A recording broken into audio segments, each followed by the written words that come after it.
Hello everyone and welcome to episode number 21 of the Six Sided Podcast.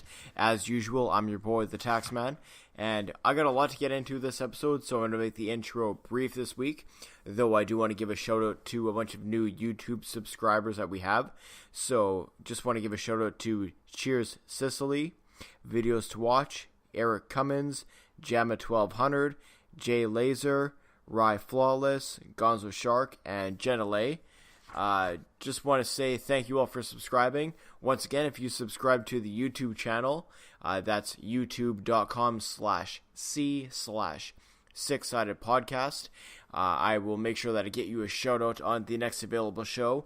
Of note, you got to make sure that you let me know or your profile is not set to private. Otherwise, I will have no idea that you've subscribed and therefore can't give you a shout out. Also got to give a shout out to a few people on Twitter that have really been putting me over big time lately. That's Dennis Langhank, Crumpled, Jace, Amy O, and as usual, my boy Jimmy. Once again, thanks everybody for helping me out on Twitter and getting the first episode of TNA Impact in Reverse out there. By this time that you may be hearing this one, maybe episode 2 will be out. At that point, kind of depends on viewership. I'm going to see how everything gets received, if you will, and kind of plan my release as we go, kind of thing. I have lots in the can. It's been a ton of fun researching that whole aspect of everything. But yeah, we'll leave that where it is, and I'm going to jump right into this week's episode of Impact Wrestling. So Impact this week kicks off with Sami Callihan versus Phoenix. Now, I know for the last 8 or 10 weeks or whatever it's been, I've been extolling how Impact just ends every show with something spectacular, something to keep you talking, if you will. But I failed to mention a few times about how they kick off the shows, and whether it's the cold opens or a match or a segment or whatever, sometimes I kind of let that go by the wayside. Well, that is not happening today. This match was incredible. Like, to kick off a show with a match of this quality is just unbelievable. If you missed it, my God, go out of your way and watch it. I've never seen a wrestler ever and I've been watching wrestling for, oh God, almost 30 years. Not to carbon date myself, actually. Nobody pull out your dating methods here, and not that kind of dating method either. But I've never seen anybody in the time that I've been watching wrestling walk the ropes and utilize the ropes in the way that Phoenix does. It's truly incredible. All of the springboard moves that he pulls off, how he can jump from the second to the top rope to the turnbuckle to dive off is just incredible. Once again, if for whatever reason you joined Impact late this week, or maybe you haven't watched it yet, or maybe you slept on this one, although I don't know why you would, go back and watch this match and just watch how he is able to maneuver himself in the ring. It's just, the guy is just blessed with talent. There's honestly nothing else I can say. And I gotta say too as well, Sami Callihan for me just seems to constantly adapt himself to the work rate of whoever he's in the ring with, whether it's Eddie Edwards and doing kind of that more technical style of wrestling, whether it's Pentagon Jr. and that real hard-hitting luchador style, or whether it's this match in Phoenix. And I really enjoyed the commentators on this one, because there was a lot of points in the match where Callihan had tried to slow the match down, getting full mount, getting side control, classic MMA moves to kind of take over the match, and he's landing strikes, and the commentators were making a really good job of, putting that over, that he's getting these positions, that he's getting Phoenix in a vulnerable position, he's inflicting damage. It made the match that much more, and ends up Phoenix gets the win after OVE tries to run a little bit of interference, and Pentagon Jr. comes in and cleans house. And honestly, I don't even know. I maybe they said it on commentary, I'm not sure, but I don't know what the hell that move that Phoenix pulled off on Sami Callihan, but Jesus Christ, that was incredible.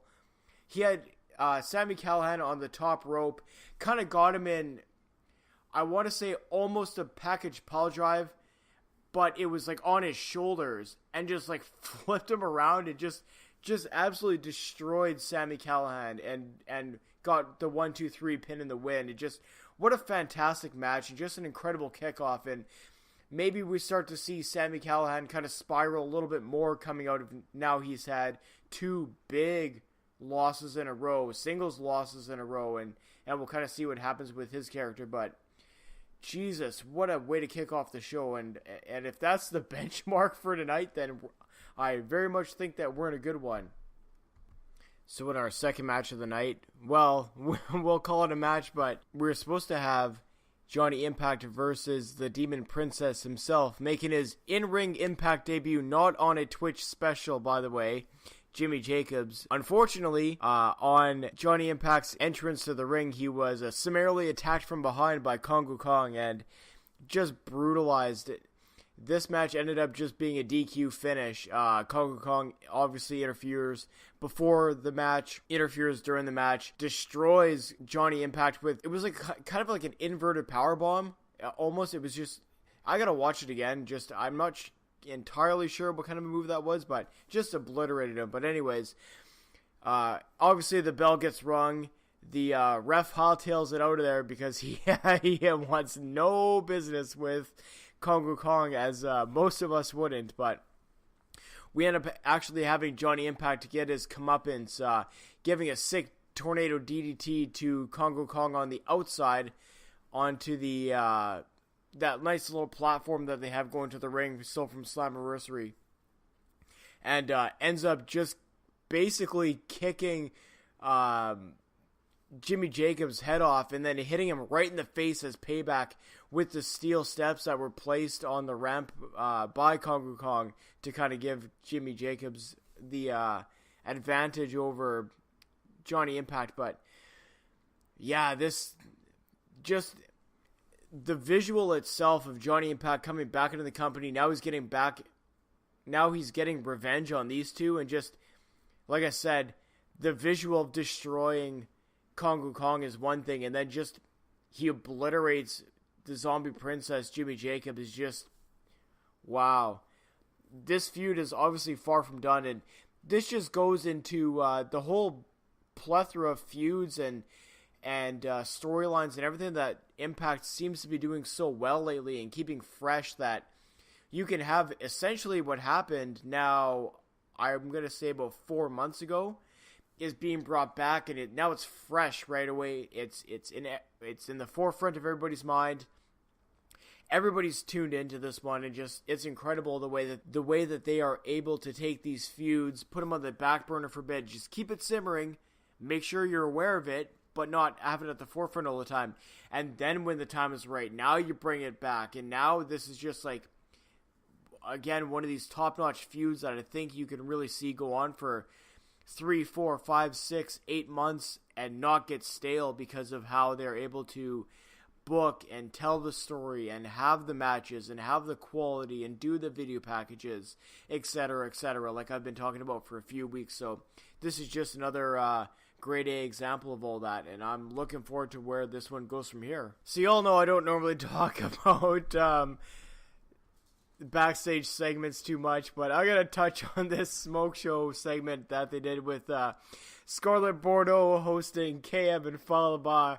Oh my god, this was one of the funniest things I've seen in Impact, and not in a haha way, but like, oh man, this is just tremendous, so well done. Like, I'm gonna file this and things you gotta watch, like highlights legitimately from the show that you gotta watch again. I know I said before I'm not gonna pass judgment on Scarlett until she gets in the ring, and I'm still not gonna do that, but my goodness, if this is the direction that they're gonna go with her character, I'm all for it. This is absolutely tremendous. And once again, for me, KM and Falaba, hats off. You guys are absolutely stealing this show every single time I see them. They're just, what can I say? They're probably my favorite act on the show. And I can call them an act, and it's not in a derogatory term, don't get it wrong, but they're just tremendous. Just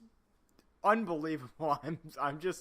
I'm blown away. I'm going to watch this one again, and I'm going to get back into the review after that. Man, that was really good. It was really good. What do you want me to say?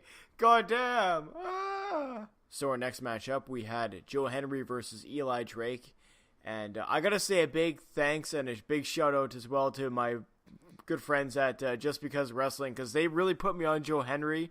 I hadn't really researched him at all, and they were telling me, oh yeah, go look at his intros and go look at what he does for each match, how it's unique and whatever. And I did. I went back on YouTube and I looked at a ton of the stuff that he's done in Ireland and in the UK and everything else, and you see that translate now in Impact. Like the intro that he did for his entrance song here was just fantastic. Like, this guy is just so brilliant at self-marketing. It's incredible. And actually, I listened to him on Dennis Farrell and Petey Williams' podcast a couple of weeks ago. Well, I don't know, it was longer than that, maybe about a month ago or so.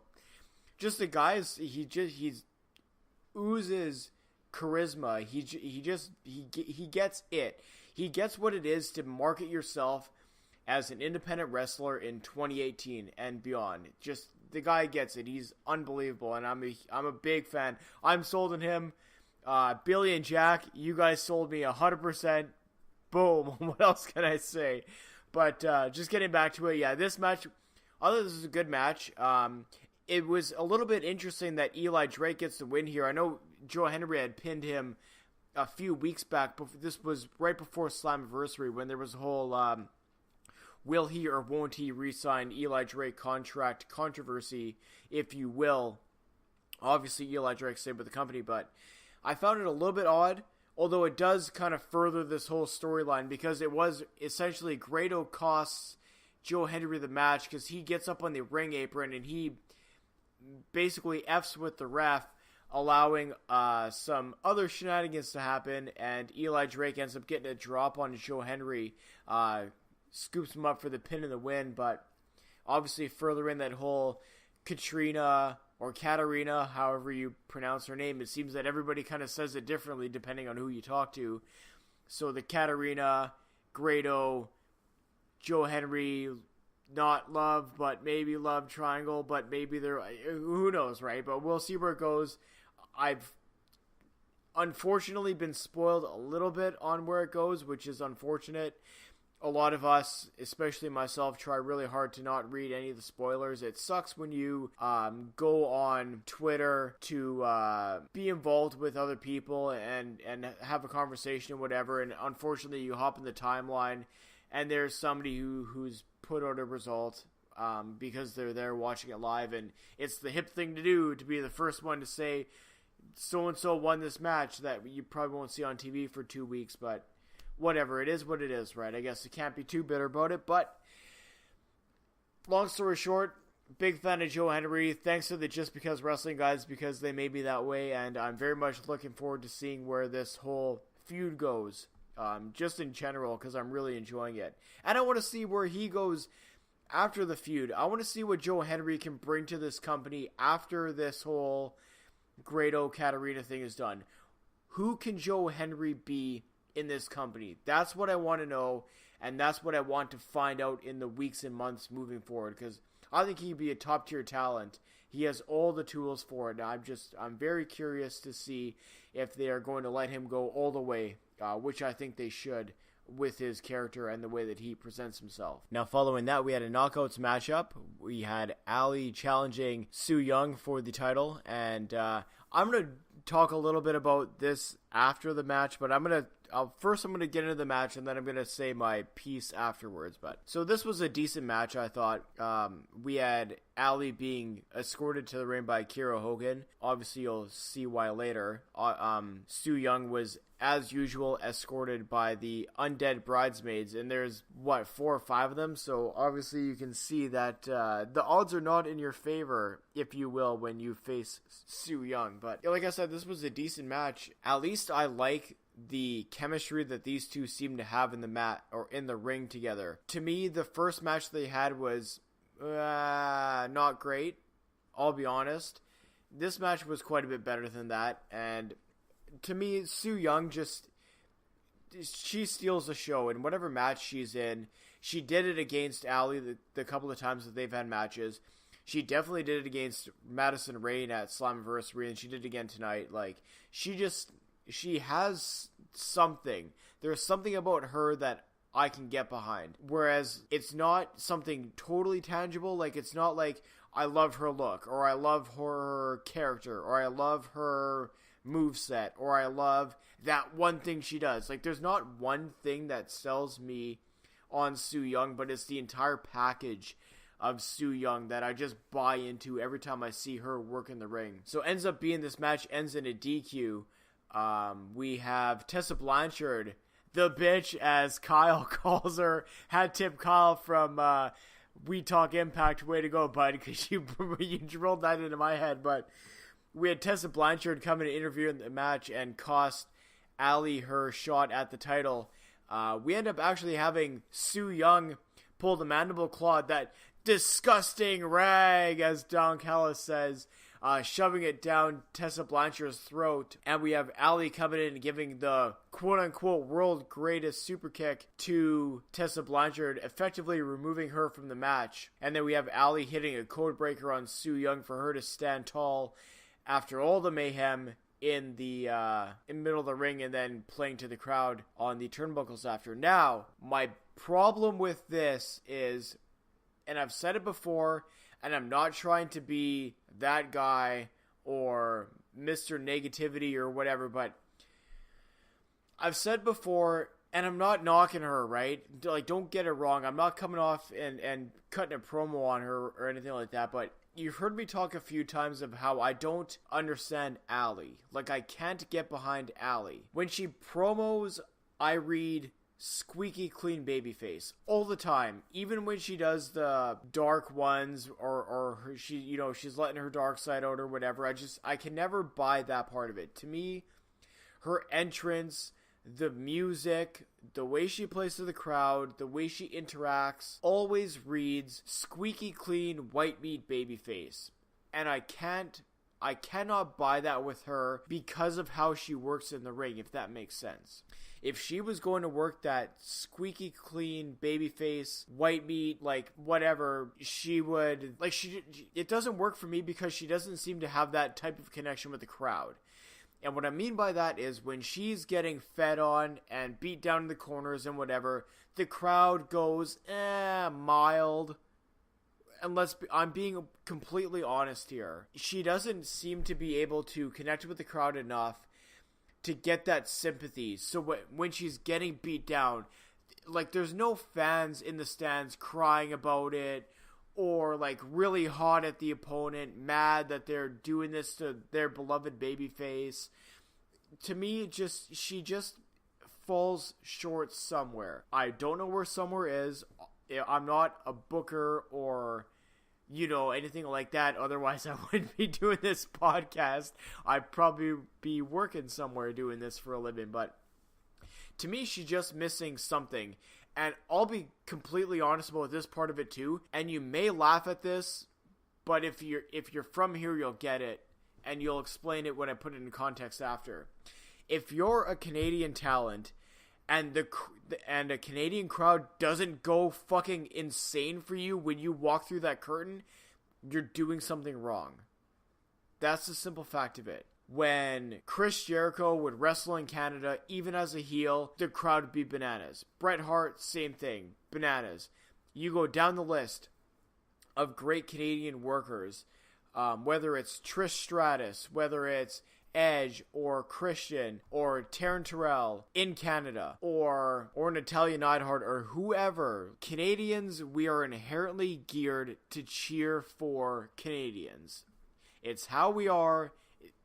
It sometimes defies explanation, but that's what it is. That's kind of the beauty of also having so much Canadian talent on the roster and tapings being in Canada, because you can elicit that kind of response. So when I see Ali come out and the crowd is very meek. And don't get me wrong, this crowd has been tremendous this entire taping. When they are acting the way they act when she comes to the ring, it just reads to me that she's not connecting somewhere. She's missing something. Some people are not buying her for some reason. And I don't know what it is. And they seem to not be able to figure out, because this kind of seems to be a recurring theme. Obviously because I brought it up myself in a few episodes, but especially so, just this is their second round of tapings in Canada, and it doesn't seem to be getting any better. So I don't know if she has to go away for a little bit, or if she needs a character change, or if she needs a style change, or if she needs something. There's something. I don't know what something is, but something needs to change with her for her to really hit that next tier and be a legitimate contender, top whatever you want to say, top level talent, we'll say, in the Knockouts division. Until she or they or whoever can figure that out, unfortunately, you're going to see reactions like this, and probably markedly worse in different markets. And once again, don't get me wrong, and don't start. I mean, you can always send your hate tweets to @6sidepodcast, or sorry, @6_podcast. I can't even get my own thing right when I'm cutting a promo, but I'm not trying to get down on her, and I'm not trying to hate on her and whatever. I'm not saying that. I'm not saying she's a bad worker. I'm not saying that she's boring. None of that. I'm just saying that she seems to lack something to fully connect her with the crowd. What something is, I'm not sure. But what she's doing right now, for me, it's not working. And I would just like to see her go in somewhat of a different direction. Sorry for the tangent, but I'm sure you don't mind. Obviously, you come to expect that tuning into my show. Now in our last segment of the show, you could call it a main event. It definitely was the most anticipated part of the show, was the LAX versus OGs, the street fight. Now, admittedly, I'm not a big fan of the whole, backstage brawling. This is one of those things where I've said before, you cannot have a worked fight look like a real fight. It's almost impossible. But this thing drew me in 100%. The start of it, whatever, right? But the more I watched, the more the emotion poured out from these guys, the more just everything about this was just so raw. It reminds me, and I've been in a couple of scraps, unfortunately, in my life. This reminds me of some of those. With the crowd, the gang of people around watching, egging it on, right? You always have that loudmouth, instigating everything, which you had here with Kingston, which you had here with Conan. And just the way that they went about this and what they used, right? I know it got some heat from some dummies online who didn't understand, oh, how could you hit somebody with a sock? It's a fucking sock of quarters or 8 balls or whatever the fuck. Try getting hit with that shit and you tell me that doesn't hurt, right? I've been in shit like that, unfortunately, in my life, so I know what this is or what this feels like, right? So for me, watching this, it brought me back to that. And I'm like, holy shit. I was having relapses or whatever you want to say, in the back of my mind of fuck, some of this shit, they got pretty close to the real thing. And in terms of, everybody talks about in wrestling you have to suspend your disbelief and whatever. If you watch this start to finish and by the end we're not bought in, then I don't know what to say for you. Because at the end I was all in. And when the last part of everything is Kingston on his knees daring Conan to hit him with the 8 ball or the quarters or whatever it was in the socks, and Conan was like, with pleasure, mother, and they end it. Oh man, what a fantastic way to end. And I said it last week, I said it 2 weeks prior, I said it 3 before that, and we keep going on. You can't see me right now, but my hands are flying about a mile a minute. But We've seen this time in and time out. Every single week, Impact leaves you with some sort of talking point. Every single week, and this week was no different, and hats off. Man, this is incredible. I know that the LAX thinks this feud is over. No, I don't think they are. Not by a long shot, brother. They got a long way to go, and this just plays into the whole extending a feud and extending a storyline and making things seem fresh and where they're going to go now. Now, like, you're just that much more invested. You want to see where it goes. This is just top-notch work, production, characters, development, you name it, you have it right here. This is the most talked about storyline in professional wrestling right now. Say all you want about the Bullet Club stuff. Say all you want about whatever's going on in the WWE. Say whatever you want about AAA. This right here is the most talked about, whether anybody wants to admit it or not, the most talked about angle in professional wrestling right now, and we are very fortunate to be watching it week in and week out. Incredible. Can't wait till next week. Saying all that, this week's episode definitely delivered on every point, in my opinion. Just what a great episode. Just truly Impact sticking to their guns, doing what they do best with the new regime, and just, this is like, we are now honestly in must-watch TV. And I'm going to say this right now, because I'm going to shoot on this before I shoot on my other subject after this. I know that a bunch of people have been talking about the US viewership numbers and all this kind of nonsense, and this is getting me a little bit hot, because it never fails to come out that you'll see a killer episode like this, and then on Friday morning you'll read the viewership numbers were whatever, right? 2 weeks ago was 100 and whatever, and this week I think was 200 and something. Now, there are a ton of factors that go into this that a lot of people don't realize. First off, these are US numbers only. So that's straight away, right? So, second off, these are live viewership numbers for Pop TV only. It's not including Pluto. It's not including any streaming service. It's not anything else like that. So, for example, if you start the show 5 minutes late, you don't count. Or if you tune in after hour 1, you don't count. Or if you PVR the show, or PVR in the show, I should say, and are watching it live at the same time, you don't count. Because it counts as a PVR number. It doesn't count as a live watch, right? All of these things, people are going nuts over the US numbers. Do you guys not realize that this is a global company? Look at the partnerships they've formed. Look at where they're broadcasting from. Do you really think that they're sweating a 250 in and around viewership number each and every week? Hell no, they're not. The number, admittedly, and this was from, I read an article from Pop TV itself, the viewership is way higher, like 50% or more higher every week than is actually showcased in viewership numbers, and that's based on things like on-demand viewing or PVRing or DVRing, whatever you call it, depending on what part of the world you're listening from right now. Right, now you factor in your viewers from Canada. Now you factor in your viewers from Mexico. You factor in the viewers from UK who view on Friday, and India as well, which is a big market for them.